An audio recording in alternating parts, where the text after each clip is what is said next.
The eggs were cold, the bacon was burned, and the plate looked like it hadn't been in the same room with a dishwasher for at least a month. But at least the coffee was strong and hot enough to burn my tongue a little bit with each sip. I pushed my breakfast sampler away. I didn't have much of an appetite that morning. Or maybe I should have just ordered the crepes. The IHOP was slow for a breakfast shift. I counted 6 other patrons, mostly tucked in the booths, nurturing mugs of coffee and watching the rain. At least it was dry and cozy in the restaurant. I'd been coming into the place every morning since Jessica left with the kids. I like to tell myself that I was looking for a quiet place to go through the classifieds, but mostly, I just wanted to be around people. Even some of the weirdos that showed up at an IHOP at 5 in the morning on a Tuesday. There were plenty of oddballs drowning in their sorrows and some classic chocolate chip chocolate pancakes most days. That's why I barely noticed the twitchy guy in the trench coat in the corner booth until it was too late. I did make note of the dude when he came in. Even for an early morning IHOPper, the man in the trench coat kept glancing around the restaurant, limping slightly, looking like he hadn't slept in a month. Greasy brown stubble dotted his chin and fleshy cheeks. He sat down near me and ordered coffee, and I forgot all about him until I was finished with my breakfast and almost done with my book. There was a crash, glass or ceramics breaking against the floor. Some idiot in the back of the restaurant clapped. I figured it was an overstressed waitress who made a slight slip, so I didn't even look. Then a woman screamed. I turned towards the sound and saw a family standing up at their table, eyes locked on a spot near me. They were staring at the man in the trench coat. He was standing up then, trench coat open. For a moment, I was worried that he was flashing the restaurant, but he was wearing clothes under the jacket. The man also had a lot of guns. I saw shoulder holsters, extra magazines, pistols, and at least one sawed-off shotgun. The chubby guy's eyes were wild as he was breathing hard, little flecks of his breakfast stuck in his beard. There was another scream, but then the IHOP was silent. We were all frozen, waiting for something to happen. The man had a hand buried in his jacket pocket. I was close enough to see that he was shaking. There were 3 booths between us. I went through my options. I could run, but that would expose my back to the psycho before I got out the door. I could duck down in my booth and hope the man didn't notice me. Or there was always the fresh pot of coffee on my table. Before I could make a decision, the man in the trench coat dove out of the booth and ran for the door. I guess he lost his nerve with whatever he was about to do. The creep was gone in a second. The bell above the glass door tinkled to announce his departure. It was like the entire restaurant let out a collective breath. Someone giggled. A nervous release. "We should call 911. I heard a waitress tell the woman behind the counter. I'm not sure what made me stand up. A sixth sense or just some bad vibe that I hadn't been able to shake since things fell apart with Jessica. Either way, I didn't feel like celebrating the man in the trench coat's departure. Not yet. I walked over towards the big glass doors, slowing down as I got close. It was sunny out. Big yellow beams came shining through the glass in slanted columns. I peeked out, trying to keep myself concealed as best I could. The man in the trench coat was pacing in the parking lot. He was talking to himself, head shaking constantly like he was in an argument. The sawed-off shotgun was out, clenched in one of the guy's hands. It was a short, double-barreled boomstick, probably a 12-gauge. I could almost hear the man rattling with all the various guns and ammo pouches he had practically concealed in his open trench coat. His head jerked upright. He'd made a decision. I watched just a little bit longer, long enough to see Mr. Trenchcoat take a few steps back towards the IHOP. He would be inside in 20 seconds tops. I could shout and alert people, see if there was another door, another exit, but if I made a racket, surely the man would come running. 15 seconds, and I was still moving, even though I hadn't made a decision. Somehow, though, my body seemed to have a plan, even if I wasn't consciously aware of it. People were laughing, that slightly demented laugh of those who thought they'd just dodged a great danger.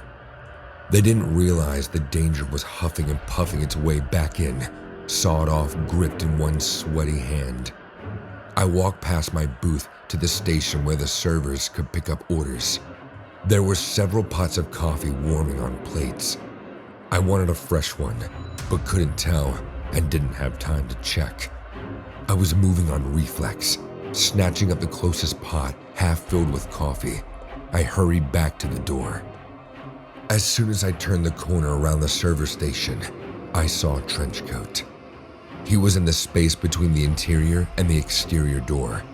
For some reason, just for a moment, the man was looking back into the parking lot.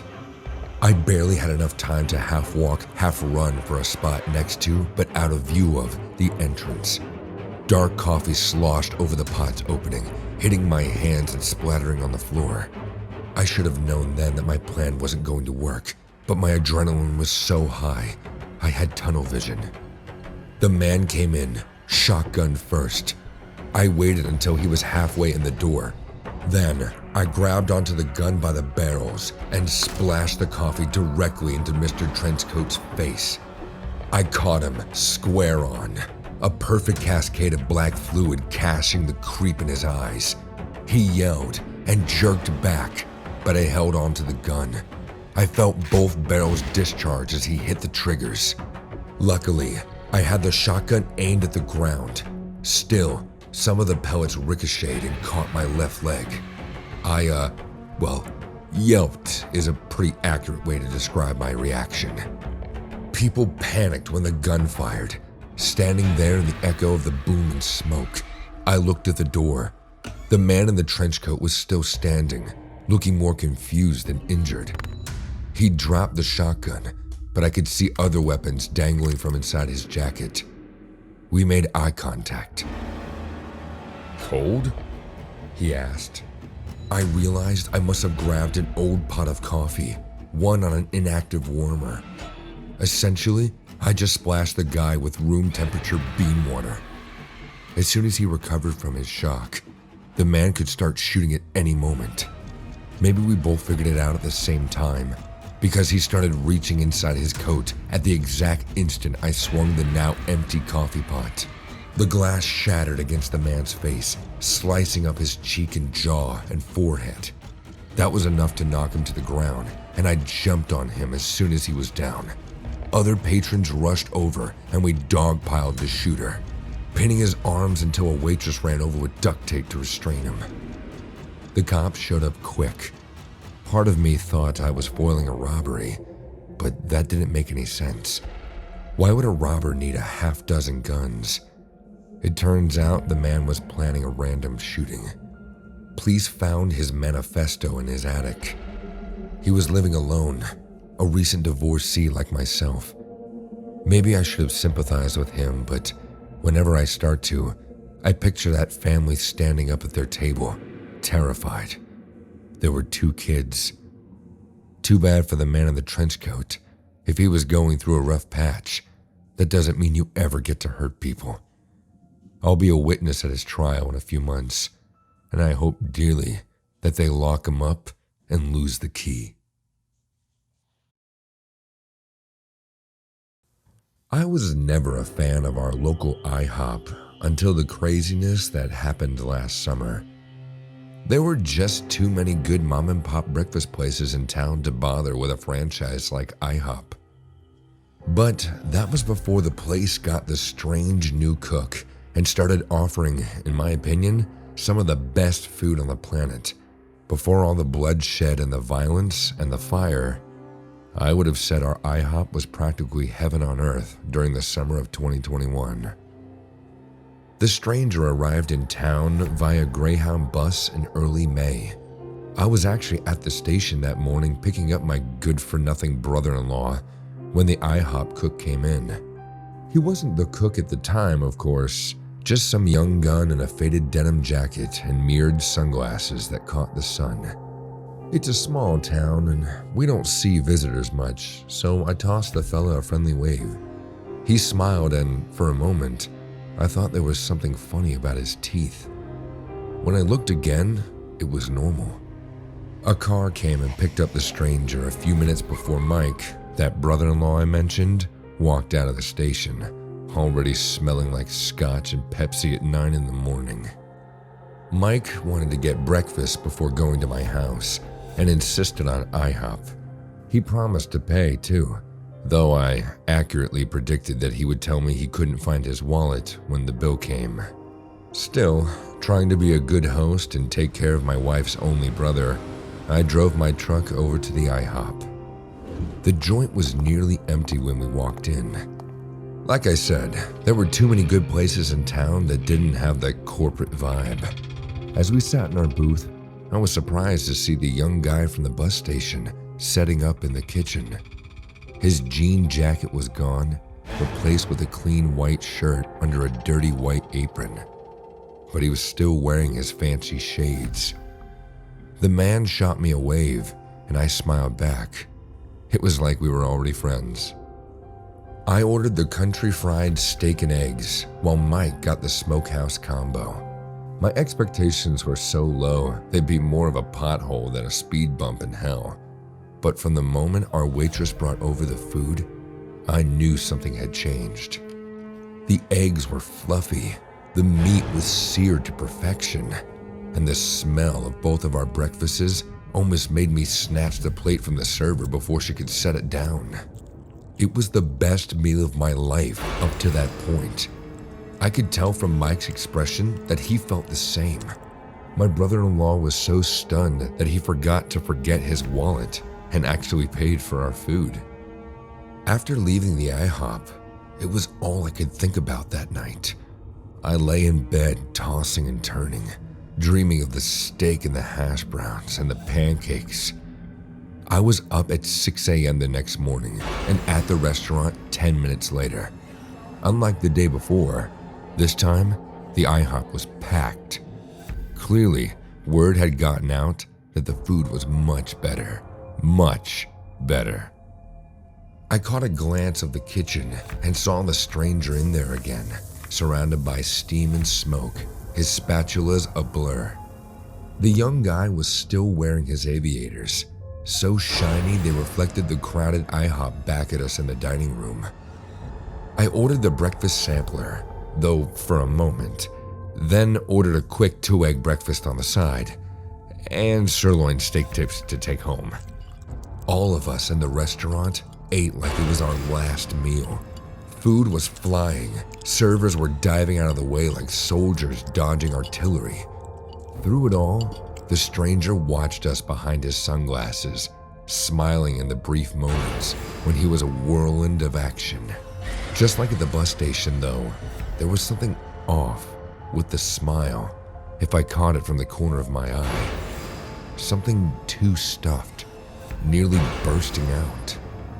Our whole family, maybe the entire town, started going to IHOP for every meal, every day. The weird thing was, nobody seemed to be gaining any weight. In fact, I dropped a few pounds that month. All of us regulars were thinning out, actually growing gaunter by the day. I began feeling odd. Not sick, but odd. Mike was my usual IHOP partner, and I noticed a change in him as well. His eyes were drifting apart, his nose flattening, and his beer gut was dissolving until his ribs were nearly poking out of his shirt. I felt a change in myself similar to his, but unique. My hair fell out in clumps, and my jaw began to get longer. It was not enough to make me grotesque by any means. I wasn't even getting second looks on the street. Still, I knew that I was slowly becoming something else. There was no doubt in my mind that the IHOP's new food had something to do with it, but like any addiction, I couldn't stop. The food was too good. I'd still probably be devouring IHOP 4 or 5 times per day until I was unrecognizable, if not for the 2 new strangers that came into town that June. Both were hard-looking men, graying and tall, dressed in black leather jackets. Neither of them spoke as they walked into the IHOP, but everyone froze to watch them. The larger guy held a hunting crossbow, one of the modern ones, locked and loaded. There was a hiss from the kitchen. The new cook, the one in the sunglasses, climbed out behind the counter, moving like his limbs had too many joints. I heard a twang. A crossbow bolt flew from the new stranger's weapon, piercing the young cook to the wall. Instead of showing pain, the chef hissed again, louder this time, enough that the water glasses on several tables shattered. He was clawing at the bolt in his stomach, trying to pry himself free. The shot had knocked off his sunglasses. For the first time, I saw his eyes, or where his eyes should have been. There were only black sockets, rimmed with row after row of tiny, sharp teeth. It was like he had a pair of miniature mouths, hungry and snapping, set above his nose. The creature that used to be the cook almost worked its way free from the bolt before the second man in black leather threw a glass bottle with a burning rag. The Molotov cocktail caught the monster square, and the fire spread quickly. Those strange hunters ushered us out of the IHOP as the flames began licking up the walls. Some of us, myself included, tried to bring our food with us. The 2 big men didn't allow it. I looked back from the parking lot to see the IHOP engulfed in fire. There was a shadow in the door, a thing almost like a human, but bent and burdened with too many arms. I heard another twang, and the creature went flying back into the IHOP. They never found the cook's body. Both of the strangers in leather disappeared as well. Over the next week, it was like our small town woke up from a shared nightmare, a mad one, full of distorted faces and inhuman food. I'm a religious man in my own way. I grew up hearing about the fire and the brimstone, a vengeful God, and the temptation of demons who might walk among us. Gluttony is one of the 7 deadly sins. I think I came face to face with it in a small town IHOP in the middle of nowhere. Whenever I close my eyes, I see the young cook and his empty, hungry eyes. I don't know who those 2 hunters were, but I am sure they saved us all. Still, it seems like I get a little hungrier each day.